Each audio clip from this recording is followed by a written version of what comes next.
ಇಲ್ಲಿ ಸಾಧು ಸಂತರು ಇದರ ಅಲ್ಲಿ ಮಠಕ್ಕೆ ಬಂದಿದ್ದೆ. ಎಲ್ಲ ಸಾಧು ಸಂತರು ಬೆಳಿಗ್ಗೆಯಿಂದ ಸಂಜೆ ತನಕ ಎಲ್ಲ ಮಠಗಳಿಗೆ ಹೋಗಿ ಆಶೀರ್ವಾದ ತಗೋತಾ ಇದ್ದೀನಿ.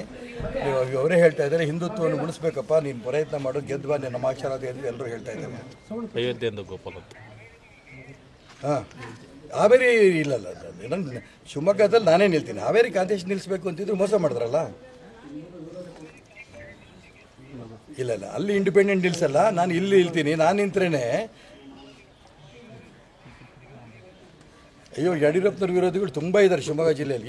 ಈಗ ನಮ್ಮ ಗಮನಕ್ಕೆ ಬರ್ತಾ ಇದೆ. ಬರೀ ಬೊಮ್ಮ ವಿರೋಧಿ ಅಲ್ಲಿರ್ಬೋದು, ಇಡೀ ಜಿಲ್ಲೆಯಲ್ಲಿ ಹೌದಾ ಹೌದಾ ಹೌದಾ ಅಂತ ಹೇಳ್ಕೊಂಡು ಅವ್ರು ನನಗೆ ಎಂಕರೇಜ್ಮೆಂಟ್ ನೋಡ್ತಾ ಇದ್ದರೆ, ಗೋಪಾಲ್ಜಿ ನಾನು ತುಂಬ ಸ್ಪಷ್ಟ ಹೇಳ್ತೀನಿ, ಶಿವಮೊಗ್ಗದಿಂದ ಜನರ ಆಶೀರ್ವಾದದಿಂದ ಸಾಧು ಸಂತರ ಆಶೀರ್ವಾದದಿಂದ ಗೆದ್ದು ಬಂದು ಸೀದಾ ನೀವಿರೋಂಥ ಜಾಗದ ಅಯೋಧ್ಯೆ ಬಂದು ಪ್ರಭು ಶ್ರೀರಾಮಚಂದ್ರನ ಆಶೀರ್ವಾದ ಖಂಡಿತ ನಾನು ತಗೋತೀನಿ.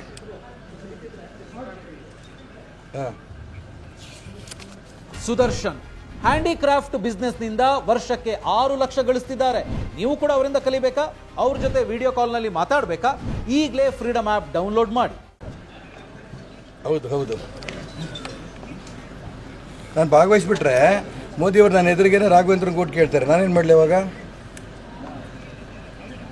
ನಾನು ಹೆಂಗೆ ಹೇಳಕ್ಕೆ ಬರುತ್ತಪ್ಪ? ನೀವು ಅಷ್ಟು ದೊಡ್ಡವ್ರಿಗೆ ನಾನು ಹೇಳಕ್ಕೆ ಬರಲಿ, ಆ ಕಾರ್ಯಕ್ರಮನ ಡಿಸ್ಟರ್ಬ್ ಮಾಡಲ ಬೇಡ. ನಿಮ್ಮೆಲ್ಲರೂ ಮಾತು ಕೇಳ್ತೀನಿ. ನಾನು ಗೆದ್ದು ಬಂದು ಮೋದಿ ಹತ್ರ ಬಂದು ಅಯೋಧ್ಯೆ ರಾಮ ಮಂದಿರ ಗೋಪಾಲ್ಜಿ ಇರೋ ಜಾಗಕ್ಕೆ ಬರ್ತೀನಿ, ನಿಮ್ಮ ಆಶೀರ್ವಾದ ಪಡಿತೀನಿ.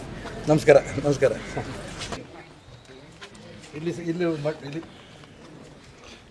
ಇಲ್ಲಿ ಸಾಧು ಸಂತರು ಇದರ ಅಲ್ಲಿ ಮಠಕ್ಕೆ ಬಂದಿದ್ದೆ. ಎಲ್ಲ ಸಾಧು ಸಂತರು ಬೆಳಿಗ್ಗೆಯಿಂದ ಸಂಜೆ ತನಕ ಎಲ್ಲ ಮಠಗಳಿಗೆ ಹೋಗಿ ಆಶೀರ್ವಾದ ತಗೋತಾ ಇದ್ದೀನಿ. ಅವರೇ ಹೇಳ್ತಾ ಇದ್ದಾರೆ, ಹಿಂದುತ್ವವನ್ನು ಉಳಿಸ್ಬೇಕಪ್ಪ, ನೀನು ಪ್ರಯತ್ನ ಮಾಡು, ಗೆದ್ವಾ ನಮ್ಮ ಆಶೀರ್ವಾದ ಎಂದು ಎಲ್ಲರೂ ಹೇಳ್ತಾ ಇದ್ದಾರೆ. ಅಯೋಧ್ಯೆಯಿಂದ ಗೋಪಾಲ ಹಾಂ, ಹಾವೇರಿ ಇಲ್ಲಲ್ಲ, ನನ್ನ ಶಿವಮೊಗ್ಗದಲ್ಲಿ ನಾನೇ ನಿಲ್ತೀನಿ. ಹಾವೇರಿ ಕಾಂತೇಶ್ ನಿಲ್ಲಿಸ್ಬೇಕು ಅಂತಿದ್ರು ಮೋಸ ಮಾಡಿದ್ರಲ್ಲ. ಇಲ್ಲ ಅಲ್ಲಿ ಇಂಡಿಪೆಂಡೆಂಟ್ ನಿಲ್ಸಲ್ಲ, ನಾನು ಇಲ್ಲಿ ನಿಲ್ತೀನಿ. ನಾನು ನಿಂತ್ರೇನೆ ಅಯ್ಯೋ, ಯಡಿಯೂರಪ್ಪನವ್ರ ವಿರೋಧಿಗಳು ತುಂಬ ಇದ್ದಾರೆ ಶಿವಮೊಗ್ಗ ಜಿಲ್ಲೆಯಲ್ಲಿ. ಈಗ ನಮ್ಮ ಗಮನಕ್ಕೆ ಬರ್ತಾ ಇದೆ. ಬರೀ ಬೊಮ್ಮ ವಿರೋಧಿ ಅಲ್ಲಿರ್ಬೋದು, ಇಡೀ ಜಿಲ್ಲೆಯಲ್ಲಿ ಹೌದಾ ಹೌದಾ ಹೌದಾ ಅಂತ ಹೇಳ್ಕೊಂಡು ಅವ್ರು ನನಗೆ ಎಂಕರೇಜ್ಮೆಂಟ್ ನೋಡ್ತಾ ಇದ್ದರೆ, ಗೋಪಾಲ್ಜಿ ನಾನು ತುಂಬ ಸ್ಪಷ್ಟ ಹೇಳ್ತೀನಿ, ಶಿವಮೊಗ್ಗದಿಂದ ಜನರ ಆಶೀರ್ವಾದದಿಂದ ಸಾಧು ಸಂತರ ಆಶೀರ್ವಾದದಿಂದ ಗೆದ್ದು ಬಂದು ಸೀದಾ ನೀವಿರೋಂಥ ಜಾಗದ ಅಯೋಧ್ಯೆ ಬಂದು ಪ್ರಭು ಶ್ರೀರಾಮಚಂದ್ರನ ಆಶೀರ್ವಾದ ಖಂಡಿತ ನಾನು ತಗೋತೀನಿ. ಹಾಂ, ಹೌದು, ನಾನು ಭಾಗವಹಿಸ್ಬಿಟ್ರೆ ಮೋದಿಯವರು ನನ್ನ ಎದುರಿಗೇನೆ ರಾಘವೇಂದ್ರ ಕೋಟ್ ಕೇಳ್ತಾರೆ. ನಾನೇನು ಮಾಡಲಿ ಇವಾಗ?